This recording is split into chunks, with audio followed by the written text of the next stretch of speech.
Welcome to BYU Radio's Big Stories, a show dedicated to the incredible tales surrounding the opponents of the BYU Cougars. I'm your host, Cleon Wall. Kansas State's homecoming weekend 2023 was a memorable one for Thane Baker and his family. The Wildcat alum and K-State Sports Hall of Famer wanted to go to the Cats football game against Houston, so he talked to his daughter and son about getting tickets. Catherine says, well, the whole family, let's all go to homecoming. Fine. So we tried to get tickets, and I got some tickets, and she got some tickets. Come to find out, she got better tickets than I did. But everybody in the family wanted to go. I mean, my dad and his wife came up from Arkansas, and the family came from western Nebraska, and everybody from here went to Manhattan to the football game. Quick pass out on the flat, complete. And into the end zone, Garrett Oakley. He had a touchdown. Maybe everyone's willingness to go to the game should have signaled to the former track athlete that something special was going to happen. Well, the night before, they had a reception for every letterman, and the athletic director got up and made a speech, and the track coach got up and he made some remarks and welcomed us there, and that's fine, very appropriate. And then he said, Thane Baker, come up here. So Thane, if you can join me up here, please. Thane Baker. What happened next almost brought tears to Thane's eyes. He says he didn't cry, but he was definitely overwhelmed. Thane received an amazing honor, and he's a pretty amazing guy. Why was Walter Thane Baker's life so amazing? For the answer to that question, we need to go back in time to when Thane was a young boy. When I was about 7 or 8 years old, Glenn Cunningham from my hometown ran in the 1936 Olympics, and he came back to Elkhart. They had a Glenn Cunningham Day, and he ran down Main Street in his Olympic uniform, and I was standing there watching him, and that's the finest thing I ever saw, the beautiful running down Main Street in his Olympic uniform. So I turned around to my father and said, I want to run the Olympics someday. Young Thane got to training, but not how the runners of today would do it. All through school growing up, I ran everywhere I went. The school ground was 7 blocks from where I lived, and I went home for lunch. So my father blew the noon whistle at the garage where he worked, and I'd stand on the edge of the school ground, and when that whistle went off, my mother would hold the alarm clock in her hand on the front porch, and she'd look at it. And I ran the 7 blocks home, and she'd look at it when I got into the yard, and she'd tell me about how long it took me to get home. This alarm clock didn't have a second hand, so I was probably the only sprinter who was ever timed with an alarm clock. Thane may have received his athleticism from his mother, who played baseball and golf and was active in other athletics. She also taught him hard work. My mother, she says, now you remember, no matter how good you think you are, there's always somebody just around the corner just a little bit better, and you don't forget it, so you have to keep working. My father always said to me, no matter what you do, do the best that you can. If you're digging a ditch, dig it straight and dig it deep. Baker's work life also began about the same time he started to run. He was a sweeper at a Ford auto garage, and eventually they gave him the responsibility to help at the parts counter. He kept those jobs into his teenage years. At age 14, I was working in a garage, and I got a piece of steel in my knee. And 2 operations later, the doctor said, we can't get the steel out, and so you'll have restricted use of your left leg. And so you just have to remember that and just have to deal with it. They told him he had to give up athletics. This is Nicholson, Thane's daughter. He couldn't participate in any sports, and he was devastated because he wanted to go to the Olympics. And of course, I told my mother, that's going to be the end of my dream. After the tears and heartache, Thane remembered his track hero. A flash fire burned Glenn Cunningham's legs and stomach, and doctors told the Olympic champion that he would have to deal with the scar tissue on his legs. But Cunningham then learned to walk again and then run. And one time his coach saw him running and asked him to come out for track. Glenn Cunningham set the world record when he was just a senior in high school for the mile. So I always knew that story. Cunningham's story got Thane working again and eventually running again. I did go out for athletics my junior year after 2 years of crutches, and went out and participated in football and basketball in high school, and I ran track in high school. I did get as far as the state meet, and in the 100 I got last place, and in the 220 I got last place in the state meet. No one was scouting Thane Baker as the next great collegiate sprinter, but his desire never waned, even after he enrolled at Kansas State. The coach put an article in the Kansas State Collegian one day. If anybody would like to try out for the track team, show up at Nicholson Gym at 7 o'clock and we'll talk about it. So about 20 of us showed up, and he talked to us individually, showed us some film and so forth.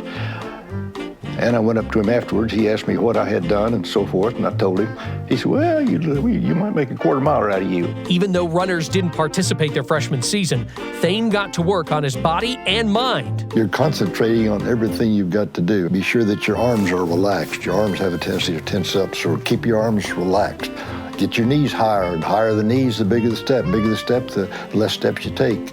And so I had to concentrate on so many different things. And every time I watched the meet, I would try to watch other people, what they were doing. Did you tell him about Dick Towers being your rabbit? He was a half-miler, but he was my rabbit. In order to improve your speed, you have to practice speed, obviously. We'd run 3/4 speed, get real smooth, go up to 7/8 speed, and still be concentrating on our form and everything. And then I'd yell, hit it. Well, he would be 5 yards ahead of me, so then I had to catch him before I got to the end of the straightaway. That's the way you get faster. At Kansas State, he got faster and faster. So after his junior year, his coach took some of his athletes out to the West Coast for the NCAAs, and there my dad qualified for the Olympic trials. And my dad certainly didn't think he had a chance to make the Olympics, and so he hadn't packed for it or anything. But then when he went to the Olympic trials, he qualified for the Olympic team in the men's 200 meters and took off for New York and then to Helsinki. This is Helsinki, Finland, modern capital of an ancient people. I think one of the things that surprised me were the conditions that the Olympians were living in the Olympic Village. A special bus takes them to their quarters in Olympic Village at Kapula, 6 miles away. They were in unfinished apartments with cement floors. Their mattresses were stuffed with straw and very bumpy, lumpy, and small. So some of the men were like curled up to fit in the beds. During the opening ceremonies, the skies opened up and it poured, and it rained 7 of the 8 days of the track and field events. And so it was cold, it was windy, it was Helsinki's the furthest north they've ever had an Olympic Games, and so Olympic Summer Games. But none of that mattered to Thane. The official opening of the 1952 Olympics takes place in Helsinki Stadium. Well, when you walk into the Olympic Stadium for the first time, you're numb. I mean, you're trying to take in everything, but you're there for a purpose, but you're almost numb. Is this really happening? Can this be what I wanted my whole life? Okay, now what am I going to do with it? What am I going to do with my opportunity? Get out there and try to remember everything that the coach taught you. Put your mind to what you're doing. This is an important thing. And I ran the best race of my life in '52 in the Olympics. Second is Walter Baker of Elkhart, Kansas, with the bronze medal for third. The guy who never thought he would make it to the Olympics, let alone run again, took home silver in the 200-meter race. Thane had no family or friends to celebrate with after the amazing achievement, but after winning the silver medal, he spotted his Kansas State track coach, Ward Haylett, in a crowd of people as he was trying to get on the bus. I hugged Ward and said, here's the medal you're responsible for, and so forth. And I said, why didn't you tell me before that you were here? He said, well, when you get on the Olympic team, you have to sign a document that says you will only take instruction from the coaches of the Olympic team, and you will not be spending all your time with your own coaches. You're now dedicated to the Olympic team coaches. You sign that document. And he said, if I would have interfered with you, then technically we would have been not doing what you were supposed to do, so I did not contact you until after you had competed and got all through running. The people of Manhattan, Kansas took up a collection, and so my coach could go to the Olympics in 1952 to watch me run. That was so overwhelming to my dad to know that he was not alone. He'd felt very alone, but to know he wasn't alone. And the coach said, you were never alone. And not only never alone because his coach was there, but because God was there for him too. Coming up after the break, Thane lives his Olympic dream once again. This is BYU Radio's Big Stories. Welcome back to BYU Radio's Big Stories. Thane Baker never thought he would achieve his dream of running in the Olympics after an accident when he was 14 years old. But after a few years on crutches, he started running in high school and then decided he would try to run at Kansas State. My freshman year at Kansas State, I was a walk-on. I got no scholarship or anything. And so everything I got and would work out with was used shoes and everything. This is Thane looking at pictures of his Kansas State track days with his son Doyle. So those saggy socks were uniform? Yep. That's a look. That's a look. Well, I pulled them up, but they got wet. It was probably wet there and they sagged down. He also had to work his way through school after his freshman year.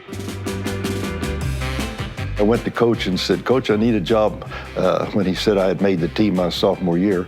So he got me a job mopping out a laundry. I sold programs for the football, and I worked in the athletic department for 50 cents an hour when I could. And I joined ROTC, advanced ROTC, for $27.30 a month. And I got my way paid through school. I got a scholarship now. I got $67.50 a semester for tuition and $40 book money. That's the only thing I ever got from Kansas State. And I was so proud that I had that, and I was so thankful that they helped me that they did. I mean, I couldn't have done it without them. What really made the difference, believe it or not, is a fraternity invited him to join their fraternity. And he said, all right, I'll join if I can work in your kitchen and get 2 meals a day for free. Here again is Catherine Nicholson, Thane Baker's daughter and author of the book Running in Borrowed Shoes, Thane Baker and the 1952 Summer Games. And so he was able to get 2 meals a day, and that really made a difference. It was food. You need food. You need fuel to be a runner. Thane ran faster and faster and eventually accomplished his boyhood desire. After his junior season, Thane qualified for the Olympic trials and was fast enough to win a spot on the U.S. Olympic track and field squad headed for the 1952 Olympic Games in Helsinki, Finland. For the 1952 Olympics and the 200 meters, the American athletes decided they were going to win first, second, and third. They were going to get gold, silver, and bronze. And they didn't care what order it was, as long as America took 1, 2, 3. Catherine's father took second, winning the silver medal in the 200-meter race. Thane was living his best life in the 1950s. He was a Kansas State track star, an NCAA champion, and a U.S. Olympic medalist. He also met Sally Doyle in a history class.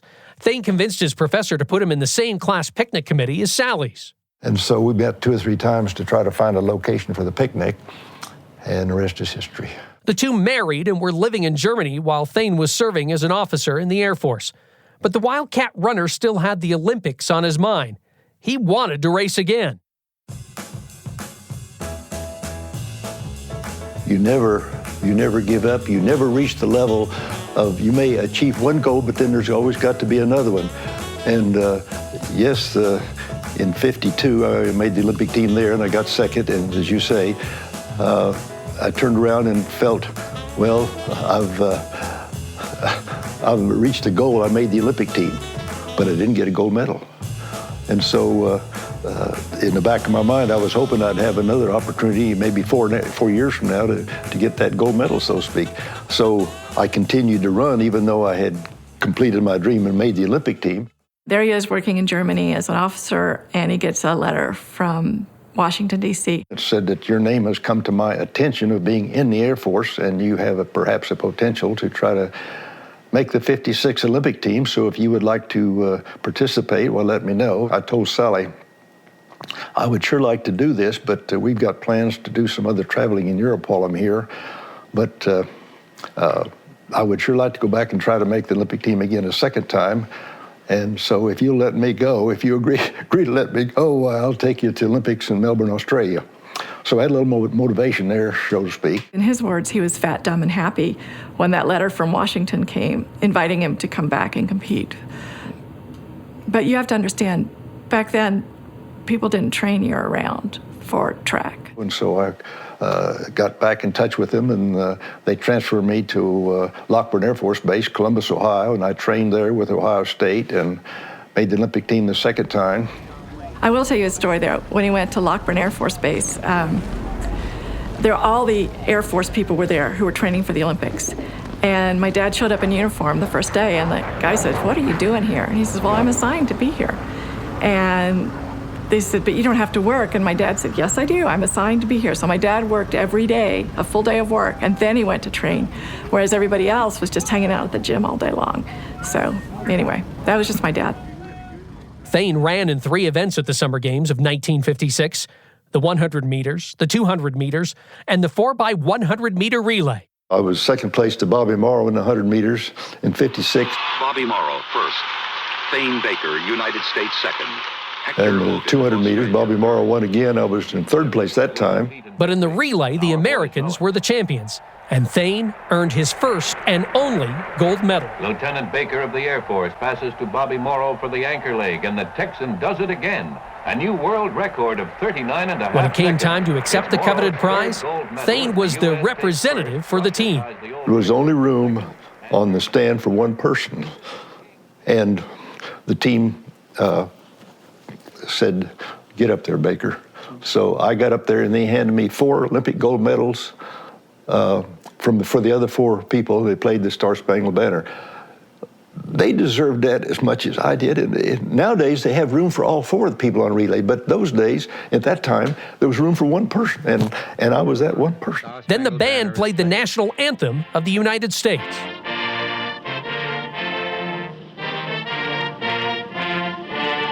And that's the time it really did choke me up, the fact that I don't deserve this any more than those other 3. They need to be up here too. And to take their medals and go back and hand them out to them, that was a humbling experience, very humbling. But with the Star Spangled Banner playing up there, I mean, the first time the tears rolled down my cheeks and the last time they did. And for many years, when I hear the Star Spangled Banner, I'm up on that podium. And what that country has done for me, what the United States has done for me, and Kansas State and Elkhart, Kansas, and my whole life, the people that have helped me, what my children have done to support me my whole life. I mean, those are important things in life. There's so much beauty in this life. Take advantage of it and thank the good Lord for what He's given us. He's just one of those people that, sees good in everyone. This is Kansas State track coach Cliff Rovelto. He's really one of those people that inspires you to be better than you are. I really felt like we needed to honor our Olympic medalist. Coming up after the break, how Kansas State honored the legendary track athlete. Welcome back to BYU Radio's Big Stories. Thane Baker is in incredible shape for a man born in 1931. Every day he gets up and he spreads a towel on the ground. Catherine Nicholson is Thane's daughter. And he lays down and does all his stretching exercises. And he's doing sit-ups and some push-ups, and he does this thing called bicycling, where he's laying down, but he puts his hands on his hips and he throws his feet up in the air and bicycles with them. And, then he'll have breakfast. This is the same man who won an NCAA title as a sprinter at Kansas State. I think one thing that my dad always did is if the coach said, do 4 intervals, he would do 5. And if the coach said, do it under this time, my dad would do it below that time. My dad, believe it or not, ran everywhere he went, all over campus. It was just something he did. I'm sure he looked kind of funny with his books, running everywhere. But he just was highly focused. Thane's focus and speed on the track also helped him to win 4 Olympic medals, 1 gold, 2 silver, and 1 bronze. I am probably more blessed than a lot of people, more by accident, but I've been on the Olympic Stadium 4 times, and every time they played the Star Spangled Banner. I think the way my dad dealt with after coming off the mountaintop of the Olympic experience is that he always had goals. He always had that next goal, whether it was work or whether it was he was in the Air Force Reserves or, working around the house. I mean, he always had goals. Thane's goals included lending a hand to those in need. He likes to help other people. He's done a lot of volunteer work in his life. He says service is important. He also says that,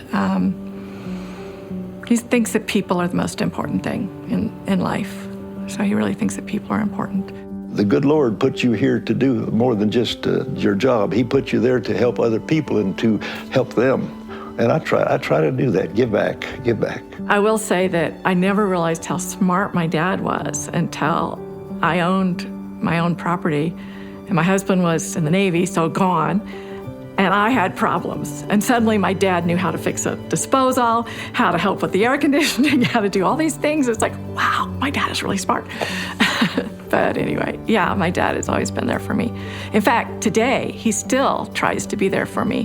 When my son had brain cancer, my dad and mom lived outside of Fort Worth, but they would drive up once a month to give me a break, just for maybe 2 or 3 days, so that I could just have some time to sleep. I've tried to give back in the church where I can.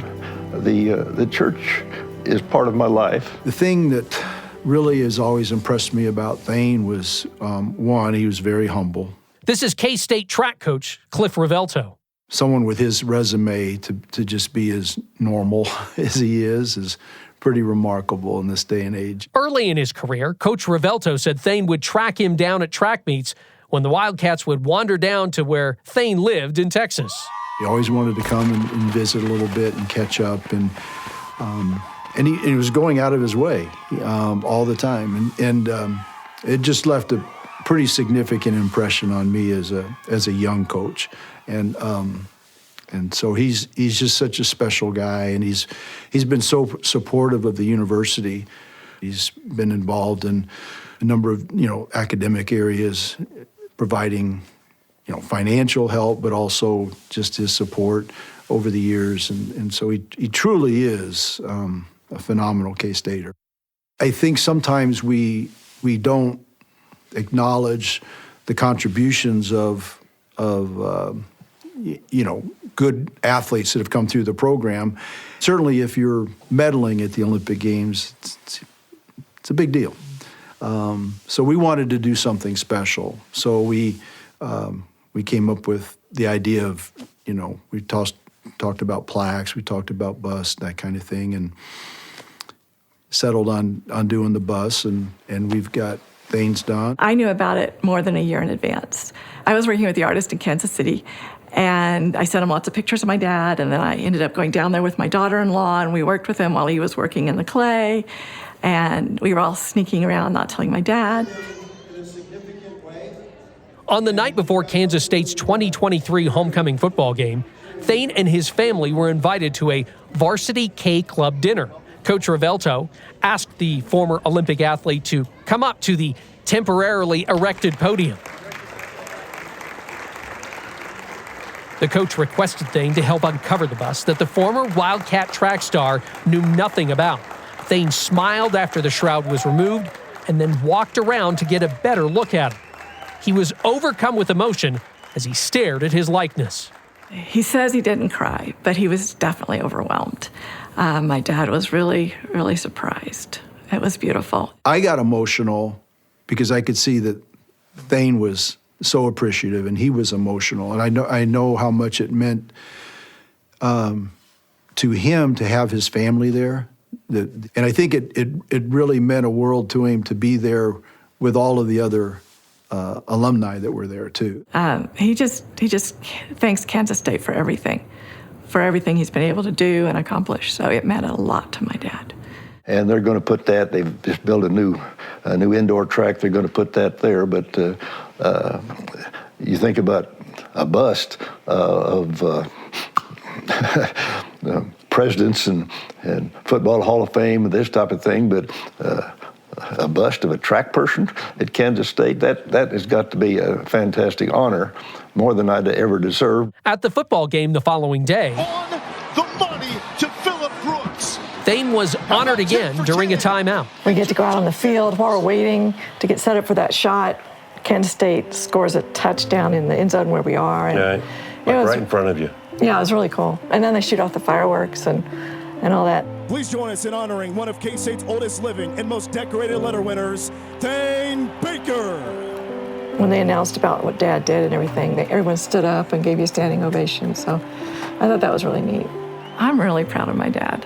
I am super proud of everything he's accomplished, and not just with the Olympics, but with life.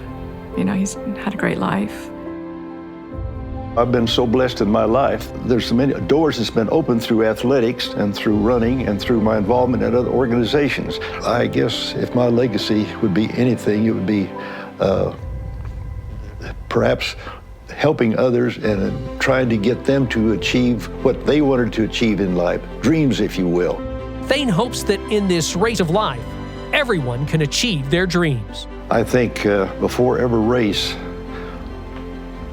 and a number of other opportunities in my life, I have said, "Dear God, please let me do my best and let everyone in this race do their best, because that is what's important, doing our best. You gave us this chance. Let us see what I and what all of us can do with the opportunities we've had in life, whether it's a race or whether it's something else. Help us do our best." Thanks to ESPN, the National Archives and Records Administration, and the International Olympic Committee for the archival audio and highlights. And a big thanks to you, our listeners. This episode was produced by Nathan Cannon and me, Cleon Wall.